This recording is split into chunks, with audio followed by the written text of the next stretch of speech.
कठोरा भेलौं यौ बाबा केहन कठोरा भेलौं यौ बाबा अपना ही हाथ दिया दान है आहे अपना ही हाथ दिया दान है केहन कठोरा भेलौं यौ बाबा केहन कठोरा भेलौं यौ बाबा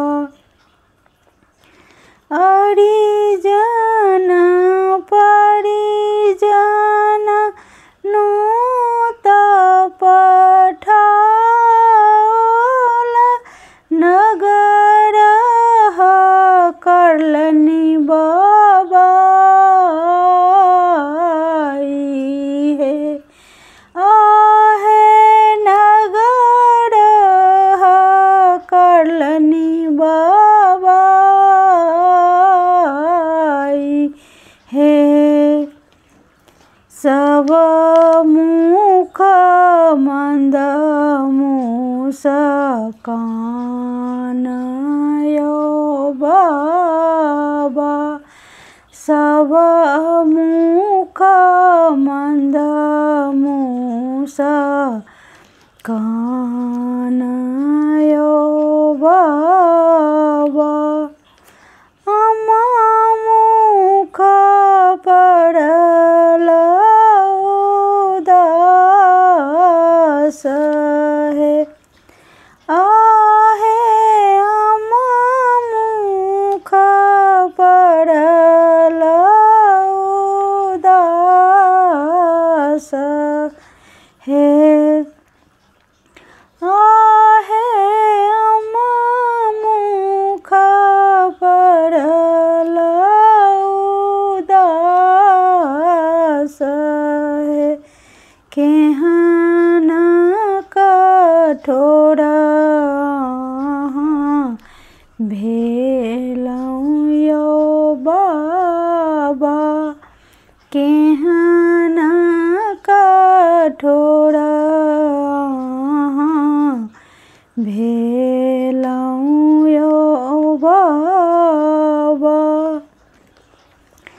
10 मास उदर में रखलनि अम्मा 10 दूध पिलाई है आहे 10 दूध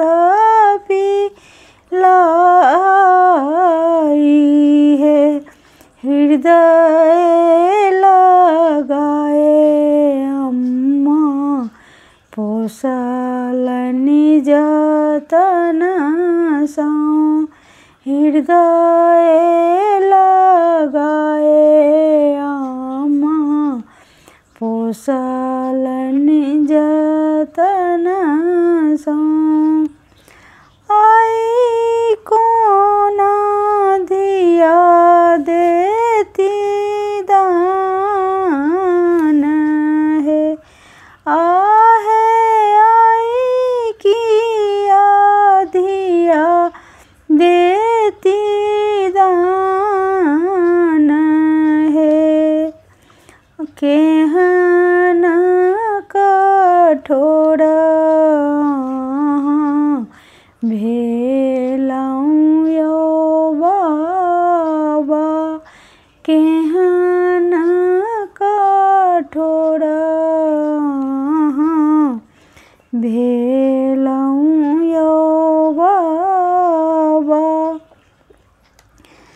जते का जतन बेटी आमावा पोसलानी